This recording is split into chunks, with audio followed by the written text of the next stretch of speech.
nos encontramos con el arquitecto Miguel Launer y el arquitecto Osvaldo Cáceres, que no solamente fueron estudiantes del miembro del Bauhaus Tibor Weiner en la Universidad de Chile durante la reforma radical que significó el año 45 y 46 el modelo de la arquitectura integral, sino que también son amigos de Tibor Weiner. Y Osvaldo, investigador histórico, también tiene una concepción sistémica de las experiencias de lo que ha sido la modernidad en Chile. Y Miguel siempre defensor de los mismos postulados de la reforma del año 46 hasta el día de hoy. No voy a quitar más tiempo. Vamos a empezar con Miguel primero y luego con Osvaldo. Tú me dices en relación a las imágenes qué necesitas y yo lo voy a preguntar. Buenas tardes.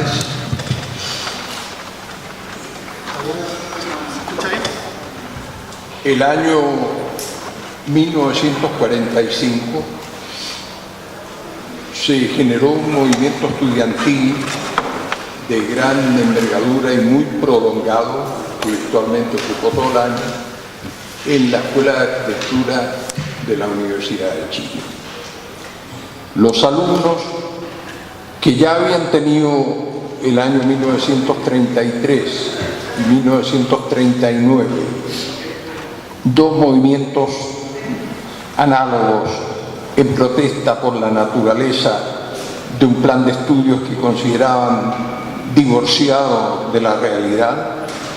El año 45 esto llegó ya a un nivel tal que el conflicto se prolongó virtualmente a lo largo de todo el año. Al final se aceptó la creación de una comisión presidida por el decano Hermógenes del Canto, con participación estudiantil y de estamentos académicos, que emitió un informe que después de discusiones finalmente fue aprobado y se implantó un plan de estudio francamente revolucionario para la época. A mi juicio, el más importante salto o episodio en la historia de la enseñanza de la arquitectura en nuestro país. Hasta entonces, las escuelas nuestras casi todas seguían la línea que había impuesto l'École des Beaux-Arts de París. Era una enseñanza académica. Los alumnos en los primeros años realizaban tediosos ejercicios de dibujar las láminas de los famosos tratados, el Viñola y el Vitruvio, del cual León Rodríguez tiene una historia particular con esos tratados, que no tenían francamente sentido ninguno. El año 45 además había finalizado. Es el año en que finaliza la Segunda Guerra Mundial. En Chile se había ido incrementando un proceso de industrialización que, generado por las políticas que había impuesto el gobierno del Frente Popular dirigido por Pedro Aguirre Cerda.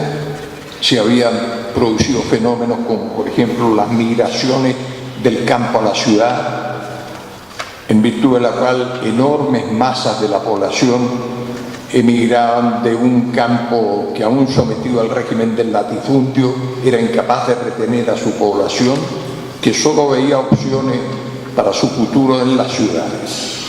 Y nada de esto entraba en las paredes de la Escuela de Arquitectura. Los temas en estudio, los proyectos de título eran temas absolutamente ajenos a este mundo palpitante que se generó al término de la Segunda Guerra Mundial, y sobre todo un mundo con un espíritu progresista excepcional como consecuencia de haber sido capaces de derrotar a esa máquina de muerte y de crímenes que había significado el nazismo, que habiendo tenido el riesgo de haberse extendido al resto de la humanidad. Bueno, nosotros ingresamos, mi generación, a la Escuela de Arquitectura del año 46.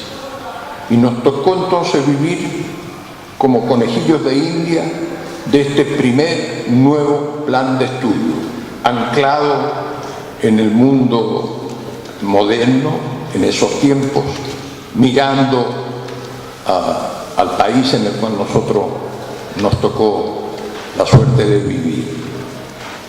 Y dentro de este plan de estudio, que fue muy significativo, muy trascendental, muy diferente a lo que se conocía hasta entonces, jugó un papel muy fundamental el profesor arquitecto húngaro Tibor Weiner, que se había titulado en Budapest, en su país natal, el año 1929, el mismo año en el cual, inmediatamente después de graduarse, se fue y se matriculó en la Bauhaus como alumno, en donde permaneció allí hasta el año 30, durante 2 años.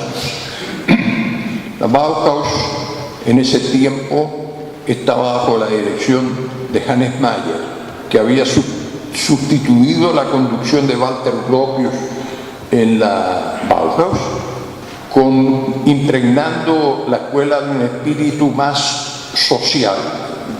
Hannes Mayer era un hombre de convicciones marxistas, bien acusado, e intentó imponer en la escuela muchos de los principios en cuanto a metodología de la docencia, yo diría más progresistas que los que había desarrollado Walter Gropius, que se había mantenido más en el ámbito de la técnica. Bueno, el año 30, sin embargo, llega a Europa el coletazo de la crisis generada por la caída de la bolsa del año 29 en Nueva York, y Europa entera es un continente en crisis, prácticamente no se construye nada en ninguna parte, y aparece como un oasis la Unión Soviética, que había concluido recién exitosamente su primer plan quinquenal, y Hannes Mayer, que ya se había creado una atmósfera adversa en el seno de la Bauhaus, resuelve emigrar a la Unión Soviética junto con un equipo de 12 de sus alumnos, uno de los cuales fue Tibor Weiner. Bueno, no me voy a extender, permanecieron allá, tuvieron su experiencia importante en la Unión. Era un periodo aún en donde los conceptos bajo el punto de vista del arte y de la cultura prevalecían los del periodo inmediatamente post-revolucionario, los constructivistas, con esa inverosímil creatividad, Kandinsky en el arte, Diaghilev en la danza, Einstein en el cine. Era un caldero de creatividad artística excepcional, antes de la regresión que generó el realismo socialista y ese cambio tan trascendental en la cultura. Pero lo que a ellos les tocó vivir fue extraordinariamente diferente y muy estimulante.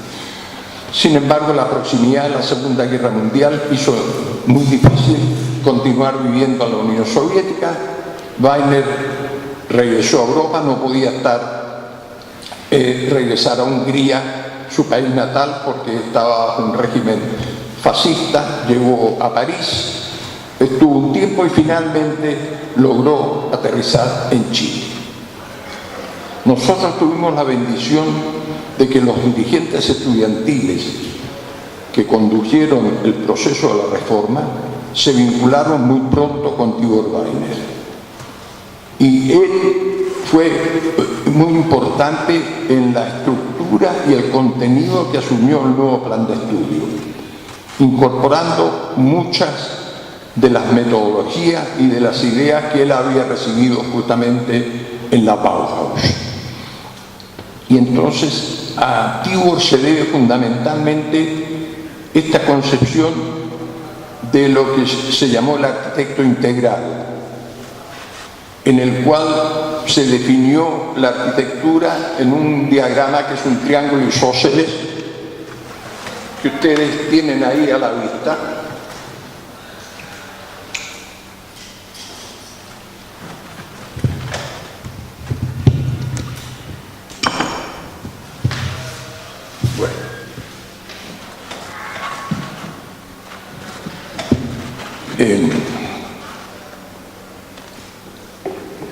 en el cual se define, aquí está la arquitectura, este triángulo isósceles con tres figuras, el hombre, la naturaleza y el material, como los definitorios de la arquitectura.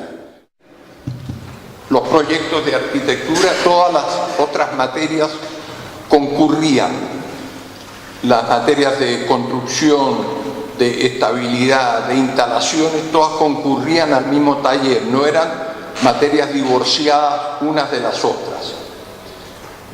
Y finalmente esto concluía con un periodo de un seminario de investigación que podía ser en 3 diferentes categorías y un proyecto de título. Fue una escuela en la cual se puso mucho acento en su sentido social. Todo esto permitió que los profesionales que nos formamos con este plan de estudio salimos, yo tengo la convicción, muy comprometidos con la sociedad en la cual teníamos que ejercer nuestra profesión. Y eso en medida no menor tenemos que entregarlo a lo que Tibor Weiner, no obstante permanecer solo 2 años, 46, 47 en la escuela, enseñando en el taller elemental, ya voy a explicar dónde, porque después emigró a su país natal, Hungría, fue invitado a colaborar en lo que en ese tiempo se llamaban las democracias populares, y en fin, y regresó a su país. El hecho es que nuestra escuela produjo profesionales, a mi juicio, capacitados ya en definitiva para enfrentar nuestros problemas sociales de toda naturaleza. Nuestros proyectos de título, por ejemplo, eran todos temas palpitantes respecto a lo que eran las grandes demandas de la población en nuestro país. Además, nosotros asimilamos muchas de las metodologías utilizadas por la Bauhaus. Por ejemplo, la escuela le asignó mucha importancia al trabajo en equipo. Nuestra formación desde un comienzo fue una formación estimulando el trabajo en equipo, la agrupación como una forma de apoyarse unos con otros,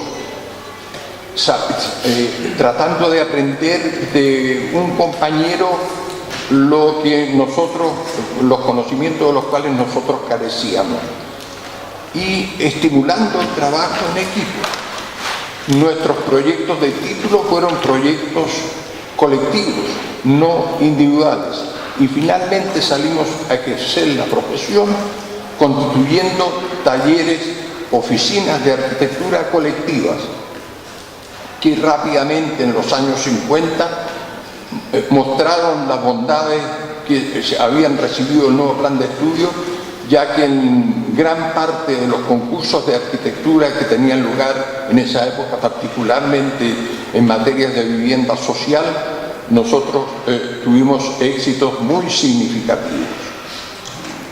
Y en consecuencia, todo esto, en medida no menor, repito, tenemos que atribuirlo a la positiva influencia que Tibor ejerció en nosotros.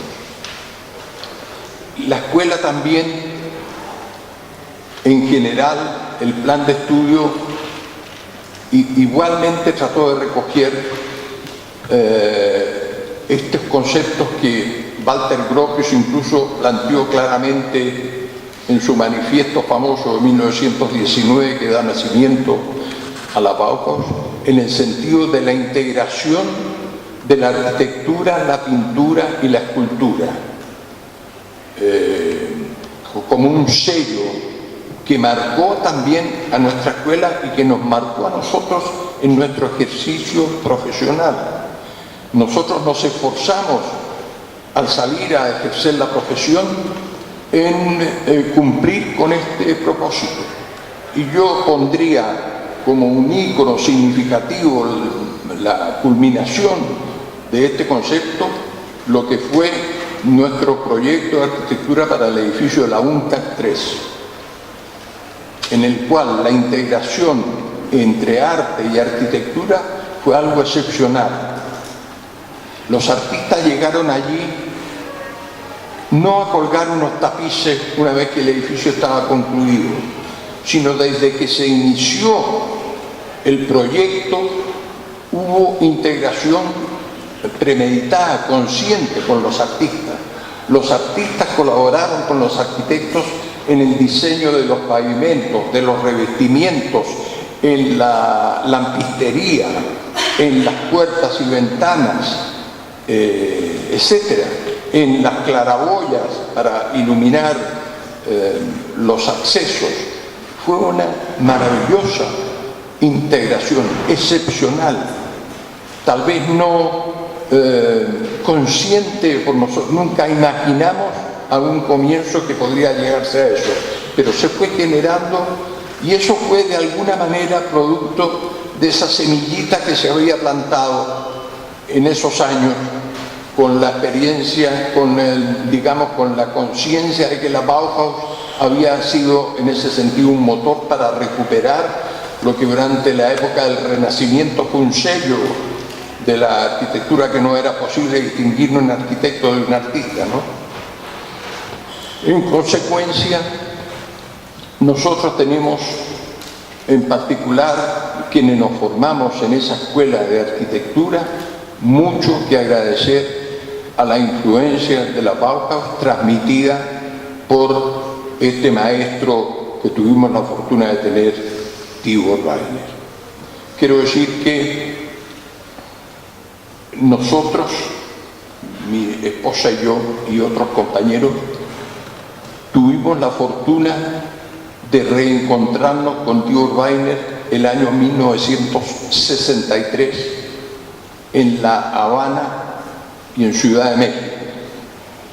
En ese año tuvo lugar un Congreso Mundial de Arquitectura organizado, tradicionales congresos mundiales que organiza la Unión Internacional de Arquitectos, cuya sede el año 63 fue justamente en La Habana. Y Tibor llegó como delegado de Hungría y un lote en el que estábamos varios de sus alumnos y ayudantes, llegamos como delegados de Chile. Participamos juntos en el Congreso en La Habana y posteriormente tuvo lugar la reunión del Comité Ejecutivo de la UIA en la Ciudad de México y nosotros y Tibor viajamos a Ciudad de México para participar en ese evento. Y al despedirnos tuvimos la oportunidad, cenamos juntos en Ciudad de México y les quiero mostrar una imagen que es interesante para que ustedes vean lo que Tibor escribió en la poscara de la fotografía tradicional que nos tomamos en el restaurante de México en el cual nos despedimos, porque muestra cómo 15 años después de haber abandonado Chile, el año 48 se había ido, nos encontramos en el 63, Tibor tenía claro este principio del triángulo isósceles de hombre, naturaleza y material. Ahí está. Entonces, ustedes pueden ver cómo esto es lo que Tibor escribe en la trascada de la fotografía. Hombre, naturaleza, material, 1948. 1963, cuando nos encontramos, hombres, niños, mujeres. Y después coloca 1978, 15 años después, en que presumía que podríamos reencontrarnos, hace esto, coloca dos triángulos, son un tetraedro. Y entonces coloca aquí, en ese tiempo, esta era una insignia de la Escuela de Arquitectura nuestra, quien la recordaba perfectamente. Igual esto, y entonces coloca hombre, naturaleza, material, coloca humanidad, nacimiento, muerte. Tibor Weiner, esta es su firma. es increíble. Nos sorprendió porque nos sacaron la foto, nos entregaron la copia, la Anita, mi señora, se la pasó para que la firmara y nos vaciló un instante. Es como si hubiera tenido pensada un mensaje de esta naturaleza. Tenemos mucho que agradecerle entonces a este hombre. Desgraciadamente no nos volvimos a ver, nos encontramos en 63 y el año 65, 2 años después, falleció intempestivamente de un ataque al corazón en Hungría, cuando todavía ejercía como alcalde de la ciudad nueva que él había proyectado en Hungría, que empezó llamándose Stalinváros y que terminó hasta el día de hoy llamándose Dunajváros, la ciudad sobre el Danubio, cuyo proyecto fue dirigido por Tibor Weiner con la participación de un gran número de arquitectos. Es una ciudad que hoy día se puede recorrer y que afortunadamente todavía preserva muchos de los principios de la arquitectura moderna, de los conceptos de unidad vecinal que tuvimos vigente en esos años. Muchas gracias.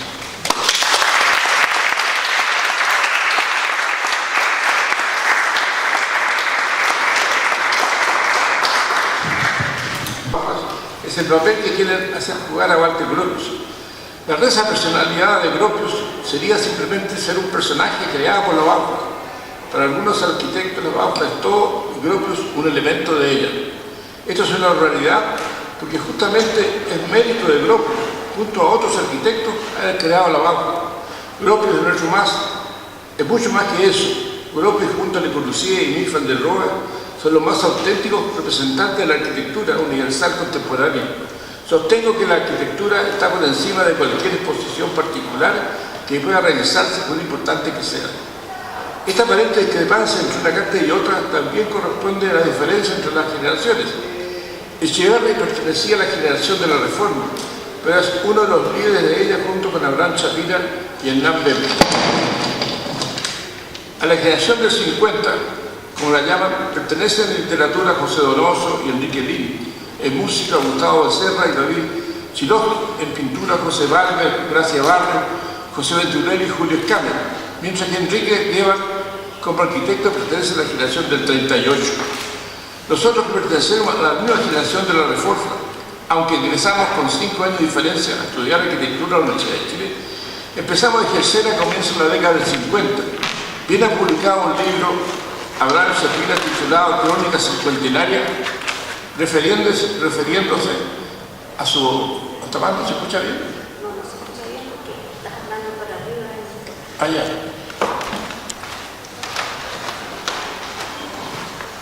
Bueno, como tal teníamos otra información sobre el Bauhaus, que junto con Le Corbusier está en la base de esa reforma. Refería y escasamente algún documento de ella pasa sin nombrar. En esos años, del 45 al 46, el gran patrón o paradigma era Le Corbusier y solo se sabía del Bauhaus de Gropius, nada del de Meyer ni incluso el de Mies van der Rohe. Luego, con la puesta en marcha de la reforma del 46 para adelante, fue que llegó a incorporarse a ella en 1945 y luego en 1946 fue nombrado Tibor Weiner profesor. Comenzamos a aprender de arquitectura, su historia, sus protagonistas, sobre todo los contemporáneos. Fue con la reforma se trataba de eso, de actualizar la enseñanza de la arquitectura, ya que se estaba haciendo arquitectura moderna en el país y en la escuela estábamos todavía anquilosados en las Bellas Artes de París. Y además el país mismo estaba adelantando en su desarrollo con el gobierno del Frente Popular desde 1938 adelante. Como se decía en el programa de Jorge Bruno González y Franklin Anaya del Centro de Alumnos 1939, que desde luego no había sido escuchado. El movimiento de reforma triunfó en 1945, se nombró una comisión de reforma compuesta por representantes de los profesores, ayudantes y alumnos, que apoyados de afuera por los arquitectos de la vanguardia de Chile, el mismo Guevara, Parregué, Aguirre, Aedo, más, Tibor Weiner, crearon un plan, una nueva malla de estudio, propiciando la traída de profesores pertenecientes a la vanguardia ya refería, más profesores extranjeros, como el dramaturgo, pintor e historiador español José Ricardo Morales, que se había integrado al Teatro Experimental de la Universidad de Chile, creada por el mismo gobierno poco antes, en 1941.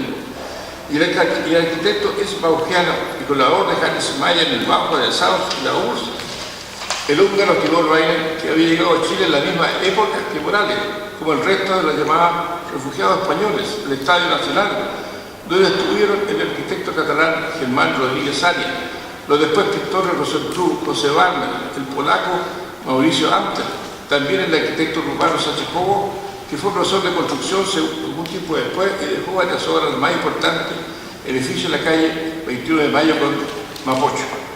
De esta manera, la arquitectura moderna entró por la puerta ancha de la Escuela de Arquitectura de la Universidad de Chile y servimos luego de Pierre van der Rohe, Paul Nelson, del grupo italiano del PRR, de Aalto, de los brasileños e incluso argentinos y curiosamente nada del norteamericano Frank Lloyd Wright, que ni los dirigentes de la Reforma conocían sus obras y trayectoria.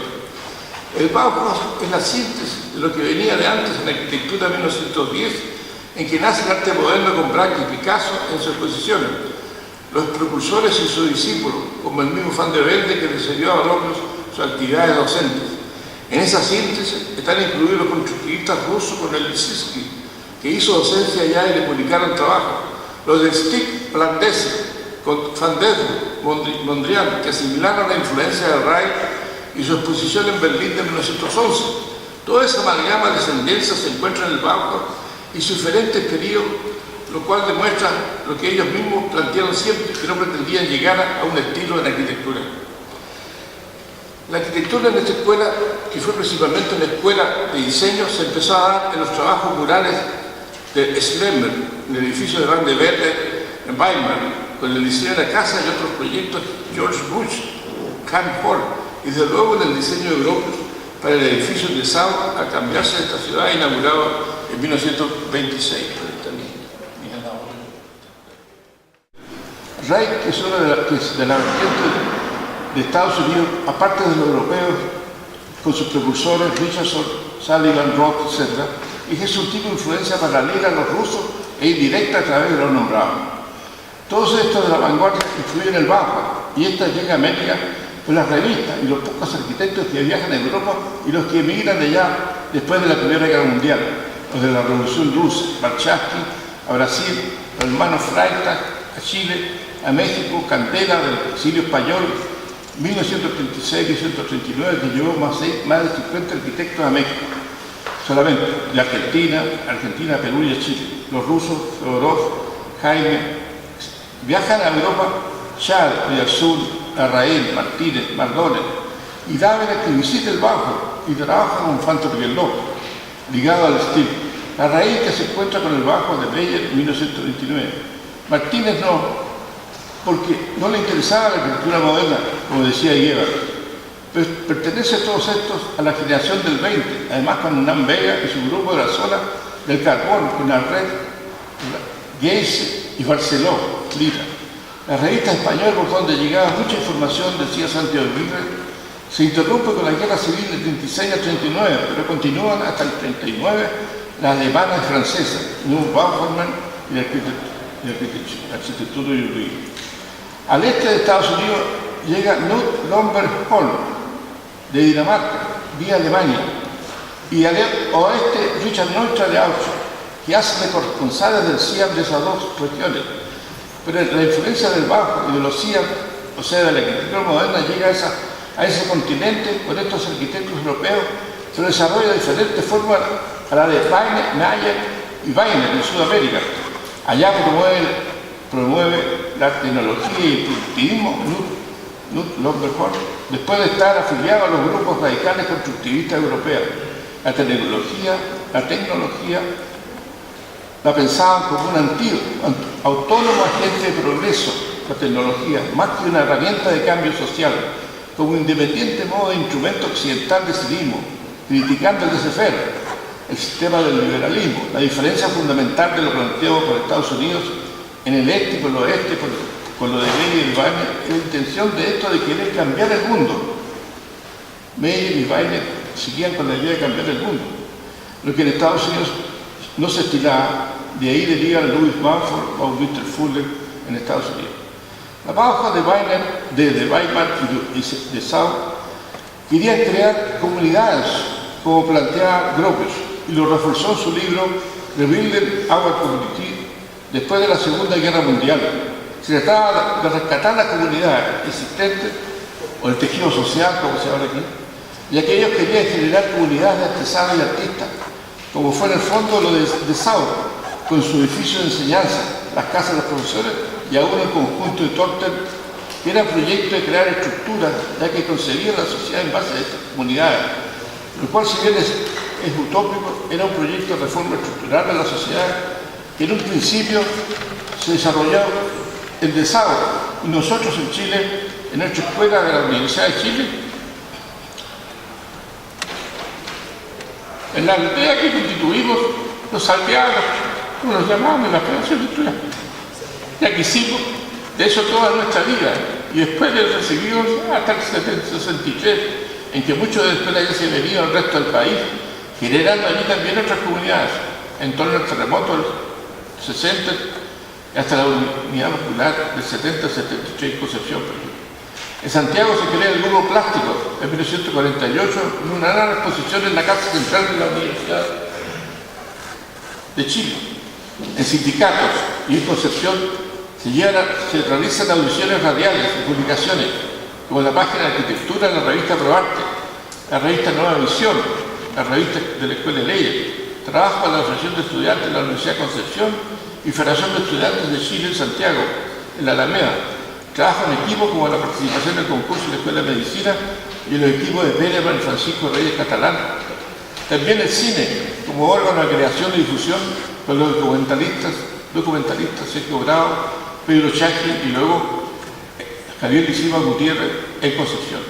Pero el más ligado al Bauhaus de Chile, chilenos, es Luis Mitrovic, que está allá desde 1930 a 1935, según dice en entrevista publicada justamente en la revista y en el Mercurio, pues le interesaba participar en él, ya que, según decía comillas, Hitler tenía muy buenas ideas sobre la enseñanza del arte. Hitler, el mismo pintor, fracasado, que luego cerró el Bauhaus en el año 33, pero tal vez quedó bajo la dirección de algunos de sus esbirros hasta el año 35. Según testimonio en Chile, de Mitrovic antes de fallecer. Un discípulo de Dávila, en artículo publicado en Mercurio en 1971, cuando falleció, da más antecedentes con respecto a su relación con el Bauhaus, que no parecería mitológica, tal vez sería la que ya referido de Giorgio Walter Krellor. La escritura Bauhaus en Chile se la encuentra en las obras de la vanguardia de nuestro país, que emerge desde el comienzo de los años 30, con la expulsión de los líderes de la Reforma, que serán después los líderes de la arquitectura misma, Gebhard Borges, Aedo, Santiago Aguirre. Luego Parraqués, cerebro, entre comillas, de la Reforma llamada 33, según decían sus compañeros.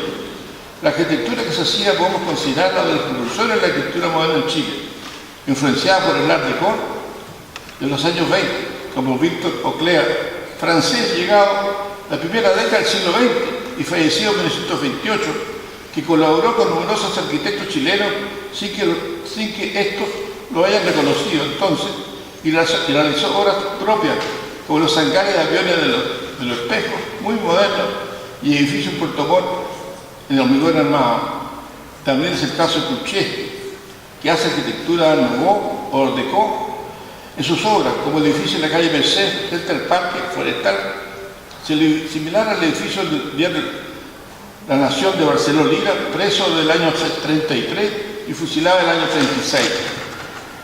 Los arquitectos de la vanguardia en Chile hacen arquitectura moderna inspirada en las enseñanzas de la Bauhaus, como ser edificio de la Institución de Defensa de la Raza y apreciamiento de la obra libre, lugar social del hipódromo Chile, del Parque Cousiño, la Casa 5000 en la población Arauco, los arquitectos Gebhard Rodríguez, Aguirre, J. González, Parragués, respectivamente. En Concepción, Aguirre Frey, con el edificio Becky, Casa Merín, los tumbos de Claramundo. En la exposición del plan de vivienda en la Alameda en 1940, Gebhard, Parragués, Jorge Bruno González. Aeda en Casa en Bacul y después edificio con Tapachuac, Ñuñoa. Galván en su casa y otras por Pedro de Valdivia, Norte, estaciones ferroviarias de Viña y Loncoche.